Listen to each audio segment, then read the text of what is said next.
ಇತ್ತೀಚೆಗೆ ನಮ್ಮ ಕೊಡಗಿನ ಬಿಜೆಪಿ ಕಾರ್ಯಕರ್ತ ಸೋಷಿಯಲ್ ಮೀಡಿಯಾದಲ್ಲಿ ನಮ್ಮ ಪರವಾಗಿ ಪ್ರತಿಪಾದನೆಯನ್ನು ಮಾಡ್ತಿದ್ದಂತಹ ವಿನಯ್ ಸೋಮಯ್ಯ ಕೊಡಗಿನ ಇಬ್ಬರು ಕಾಂಗ್ರೆಸ್ ಶಾಸಕರ ಹೆಸರುಗಳನ್ನು ಬರೆದು ಆತ್ಮಹತ್ಯೆ ಮಾಡಿಕೊಂಡ್ರು. ಇವತ್ತು ನಮ್ಮ ಇನ್ನೊಬ್ಬ ಹಿಂದೂ ಕಾರ್ಯಕರ್ತ ದಕ್ಷಿಣ ಕನ್ನಡದಲ್ಲಿ ಸುಹಾಸ್ ಶೆಟ್ಟಿಯವರು ಬರ್ಬರವಾಗಿ ಹತ್ಯೆಗೊಳಗಾಗಿದ್ದಾರೆ. ನಾನು 2023 ಚುನಾವಣೆ ಸಂದರ್ಭದಲ್ಲಿ ಹೇಳಿದ್ದೆ, ಕಾಂಗ್ರೆಸ್ಸಿಗೆ ಓಟ್ ಹಾಕಿದರೆ ಕನ್ನಡಿಗರ ಸರ್ಕಾರ ಬರಲ್ಲ, ತಾಲಿಬಾನಿ ಸರ್ಕಾರ ಬರುತ್ತೆ ಅಂತ. ಅದೇ ಪರಿಸ್ಥಿತಿ ಇವತ್ತು ನಿರ್ಮಾಣವಾಗ್ತಾ ಇದೆ.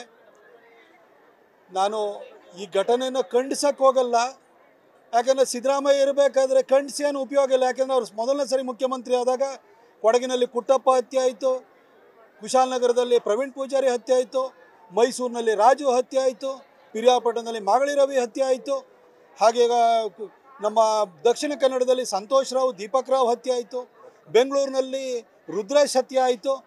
ಹೀಗೆ ಸರಣಿ ಹತ್ಯೆಗಳು ನಡೆದಿದ್ದು. ಈಗ ಎರಡನೇ ಸರಿ ಮುಖ್ಯಮಂತ್ರಿ ಆಗಿದ್ದಾರೆ. ಮತ್ತೆ ಹತ್ಯೆಗಳ ಈಗ ಪರ್ವ ಆರಂಭವಾಗಿದೆ. ಸಿದ್ದರಾಮಯ್ಯನವರು ಮತ್ತು ಈ ಕಾಂಗ್ರೆಸ್ ಸರ್ಕಾರವನ್ನು ತೆಗೆಯುವುದೇ ಹೊರತು ಈ ಒಂದು ಹತ್ಯೆಗಳಿಗೆ ಖಂಡಿತ ಕಡಿವಾಣ ಹಾಕ್ಲಿಕ್ಕೆ ಸಾಧ್ಯವಿಲ್ಲ. ಸಿದ್ದರಾಮಯ್ಯನವರು ಮುಖ್ಯಮಂತ್ರಿ ಆಗಿರುವಾಗ ಈ ಹಿಂದೆನೂ ಕೂಡ ಇಲ್ಲೇ DC ಶಿಖಾ ಅವರಿಗೆ ನಿಲ್ಲಿಸುವಂಥ ಕೆಲಸ ಆಯಿತು. ರಶ್ಮಿ ಮಹೇಶ್ ಅವ್ರ ಮೇಲೆ ದಾಳಿ ಆಯಿತು, PSI ಜಗದೀಶ್ ಮೇಲೆ ಡ್ರ್ಯಾಗರ್ನಲ್ಲಿ ಚುಚ್ಚಿದ್ರು, ಮಲ್ಲಿಕಾರ್ಜುನ್ ಬಂಡೆ ಹತ್ಯೆ ಆಯಿತು, ಹಾಗೆ MK ಗಣಪತಿ ಅವರು ಅನುಮಾನಾಸ್ಪದವಾಗಿ ತೀರ್ಕೊಂಡ್ರು, DK ರವಿ ಪ್ರಕರಣ ಸಂಭವಿಸಿತು. ಅಧಿಕಾರಿಗಳಿಗೂ ಭದ್ರತೆ ಇಲ್ಲ, ಸಾಮಾನ್ಯ ಜನರಿಗೂ ಭದ್ರತೆ ಇಲ್ಲ. ಒಟ್ಟಾರೆ ಸಿದ್ದರಾಮಯ್ಯನಲ್ಲಿ ಸಾಬ್ರಿಗಷ್ಟೇ ಭದ್ರತೆ ಸಿಗ್ತಾ ಇರೋದು. ಸಾಬ್ರು ಹಿಂದೂಗಳನ್ನು ಕೊಲೆ ಮಾಡೋದಕ್ಕೆ ಅವ್ರಿಗೆ ಒಂಥರ ಫ್ರೀ ಪರ್ಮಿಟನ್ನು ಸಿದ್ದರಾಮಯ್ಯನವರು ಕೊಟ್ಟಂಗಿದೆ.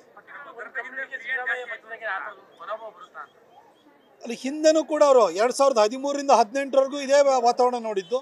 ಇವಾಗಲೂ ಅದೇ ವಾತಾವರಣ ಕಾಣಿಸ್ತಾ ಇದೆ. ನ್ಯೂಸ್ ಫಸ್ಟ್ ನಿರ್ಭೀತಿಯಿಂದ ನಿಮ್ಮ ಪರವಾಗಿ.